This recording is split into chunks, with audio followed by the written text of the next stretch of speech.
نحمده ونصلي على رسوله الكريم أما بعد قال الله تبارك وتعالى في كلامه العزيز والفرقان الحميد لقد من الله على المؤمنين إذ بعث فيهم رسولا من أنفسهم يتلو عليهم آياته ويزكيهم ويعلمهم الكتاب والحكمة وإن كانوا من قبل لفي ضلال مبين. وقال النبي صلى الله عليه وسلم بعثت لأتمم مكارم الأخلاق أو كما قال النبي صلى الله عليه وسلم. میرے محترم بزرگوں دوستو، اللہ رب العزت کا بے انتہا کرم، اس کا احسان، اس کا فضل ہوا کہ اللہ تبارک و تعالی نے ہم سب لوگوں کو اس پرنور مجلس کے اندر بیٹھنے کی اور کچھ دیر دین کی بات کہنے اور سننے کی توفیق نصیب فرمائی. میرے محترم بزرگوں دوستو، اللہ تبارک و تعالی نے اس کائنات کو بنایا اور کائنات میں بے شمار مخلوقات پیدا فرمائی. ان مخلوقات میں جو سب سے اعلیٰ و اشرف مخلوق ہے وہ اللہ تبارک و تعالی نے انسانوں کو بنایا. اور اللہ تبارک و تعالی نے انسانوں کو پیدا فرمانے کے بعد یوں ہی نہیں چھوڑ دیا، بلکہ اللہ تبارک و تعالی نے اس کا ایک مقصد بھی متعین فرما دیا. اللہ تعالی نے واضح اعلان کر دیا وَمَا خَلَقْتُ الْجِنَّ وَالْإِنسَ إِلَّا لِيَعْبُدُونَ، کہ ہم نے انسان اور جنات کو اس دنیا کے اندر عبادت کے لیے پیدا فرمایا. تو اللہ تبارک و تعالی نے جو انسان کو اس دنیا کے اندر بھیجا وہ ایک مقصد دے کر بھیجا. اب انسان اس دنیا کے اندر آیا، اب انسان کس طریقے سے زندگی گزارے، کس طریقے سے اللہ تبارک و تعالی کو راضی کرے، کیسی زندگی گزارے کہ جس کی بنیاد پر وہ اللہ تبارک و تعالی کا محبوب بندہ بن جائے. اس کے لیے اللہ تبارک و تعالی نے حضرات انبیاء علیہ السلام کو اس دنیا کے اندر مبعوث فرمایا. لاکھوں انبیاء علیہ السلام اس دنیا کے اندر آئے اور آخر میں ہم سب کے آقا جناب محمد عربی صلی اللہ علیہ وسلم اس دنیا کے اندر تشریف لائے. جس وقت آقا نامدار جناب محمد عربی صلی اللہ علیہ وسلم اس دنیا کے اندر تشریف لاتے ہیں، اس وقت دنیا کا ایک عجیب حال تھا. دنیا گمراہی میں ڈوبی ہوئی تھی، دنیا فساد میں ڈوبی ہوئی تھی، دنیا بت پرستی میں لگی ہوئی تھی، بے حیائی میں ڈوبی ہوئی تھی، زناکاری اور بدکاری بالکل عام ہو چکی تھی. ایسے ماحول میں ضرورت تھی اس بات کی کہ کوئی ایسی شخصیت آئے، کوئی ایسی ذات آئے جو لوگوں کے درمیان اللہ تبارک و تعالیٰ کے احکامات کو عام کرے، ان کو اللہ تبارک و تعالیٰ کے ساتھ جوڑنے کی کوشش کرے. لہٰذا ایسے ماحول کے اندر ضرورت تھی اس ذات کی جو اللہ تبارک و تعالیٰ کے ساتھ لوگوں کے تعلق کو قائم کر دے، کیونکہ اس وقت ہر اعتبار سے انسان پستی کے عالم میں پہنچ چکا تھا. اسی وجہ سے مولانا علی میاں ندوی رحمت اللہ علیہ نے بیان فرمایا ہے کہ انسانیت اپنی جہالت کے اعتبار سے، انسانیت اپنی پستی کے اعتبار سے، انسانیت اپنے گناہوں کے اعتبار سے جس پستی تک پہنچ سکتی تھی اس پستی تک اس دور کے اندر انسانیت پہنچ چکی تھی. وہ ایسے لوگ تھے جو بتوں کی پوجا میں لگے ہوئے تھے، اللہ تبارک و تعالیٰ کو بھولے ہوئے تھے. خود خانہ کعبہ کے اندر 360 بت رکھے ہوئے تھے جن کو وہ پوجا کرتے تھے. اور ان کے بتوں کا معاملہ یہ تھا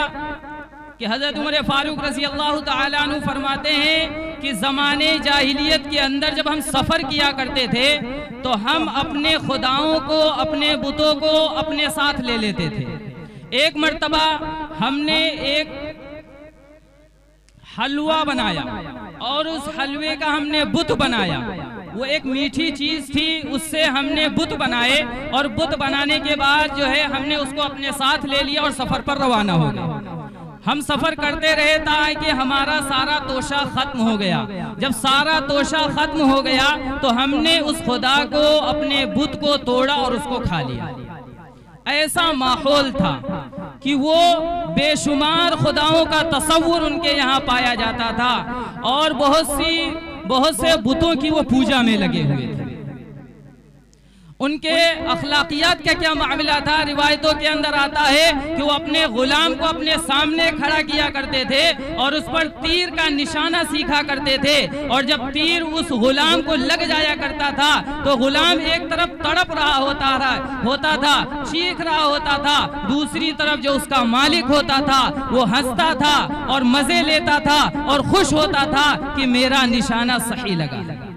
یہ ان کے اخلاق کا معاملہ تھا، یہ ان کے دل کا معاملہ تھا کہ گویا کہ ان کا دل پتھر کا ایک ٹکڑا بن چکا تھا۔ ان کی عبادات کا معاملہ یہ تھا کہ وہ خانہ کعبہ کا جب طواف کیا کرتے تھے تو ننگے ہو کر طواف کیا کرتے تھے، گویا کہ شرم و حیا ان کے درمیان سے رخصت ہو چکی تھی، غرض کی ہر برائی ان کے اندر پائی جاتی تھی۔ ان کے بارے میں آتا ہے کہ ان کے یہاں اگر کوئی لڑکی پیدا ہوا کرتی تھی تو اس کو زندہ زمین میں درگور کیا کرتے تھے، زندہ زمین میں دفن کر دیا کرتے تھے، اور دفن کرنے کے بعد ان کے دل کے اندر ذرہ برابر رحم پیدا نہیں ہوتا تھا کہ یہ بچی ہماری تڑپ رہی ہے، چیخ رہی ہے، چلا رہی ہے، لیکن ان کے دل کے اوپر ذرہ برابر فرق نہیں پڑتا تھا۔ روایتوں کے اندر آتا ہے کہ ایک صحابی رسول آقا انعامدار جناب محمد عربی صلی اللہ علیہ وسلم کی بارگاہ میں حاضر ہوئے اور فرمائے کہ یا رسول اللہ، زمانے جاہلیت میں مجھ سے ایک ایسا گناہ ہو گیا تھا، مجھے نہیں لگتا ہے کہ اللہ تبارک و تعالی اس کو معاف فرما دے گا۔ اللہ کے رسول جناب محمد عربی صلی اللہ علیہ وسلم نے فرمایا کہ الاسلام یہدم ما کان قبلہ، کہ اسلام اپنے ما قبل کے تمام گناہوں کو معاف کر دیتا ہے، جب تم اسلام لے آئے لہذا تمہارے سارے گناہ معاف ہو جائیں۔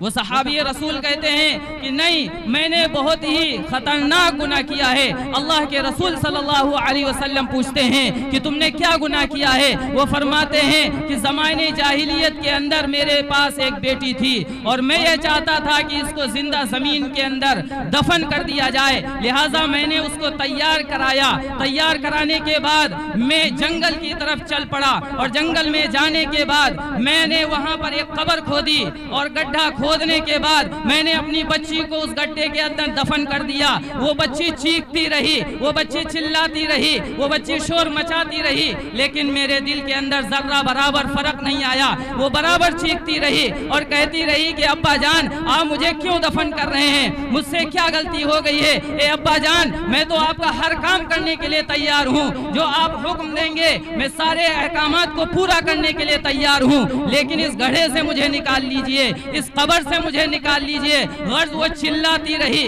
چیختی رہی، لیکن میرے دل کے اندر ذرہ برابر فرق نہیں آیا۔ میں مٹی اس کے اوپر ڈالتا رہا تاکہ وہ دفن ہو گئی اور میں وہاں سے روانہ ہو گیا۔ اللہ کے رسول جناب محمد عربی صلی اللہ علیہ وسلم کے سامنے یہ واقعہ ان صحابی رسول نے بیان کیا۔ اس سے آپ اندازہ لگا سکتے ہیں کہ وہ کیسا ماحول تھا کہ ان کے دلوں سے نرمی گویا کی جو ہے رخصت ہو چکی تھی۔ ایسے ماحول کے اندر آقا نامدار جناب محمد عربی صلی اللہ علیہ وسلم کی ولادت باسعادت ہوتی ہے، اور جب آپ صلی اللہ علیہ وسلم اس دنیا کے اندر تشریف لاتے ہیں اور آپ جوان ہوتے ہیں، اس کے بعد آپ صلی اللہ علیہ وسلم کو نبوت سے سرفراز کیا جاتا ہے۔ جب آپ صلی اللہ علیہ وسلم کو نبوت ملتی ہے اور آپ صلی اللہ علیہ وسلم کو پیغامات دیے جاتے ہیں اور یہ حکم دیا جاتا ہے کہ آپ لوگوں کے درمیان جائیے، آپ لوگوں کو سمجھائیے، آپ لوگوں کو بتائیے کہ ایک اللہ ہے، اسی کی عبادت کرنی ہے، اس کے علاوہ کسی کی عبادت نہیں کرنی ہے، اس کے علاوہ کسی کے سامنے نہیں جھکنا ہے۔ لہٰذا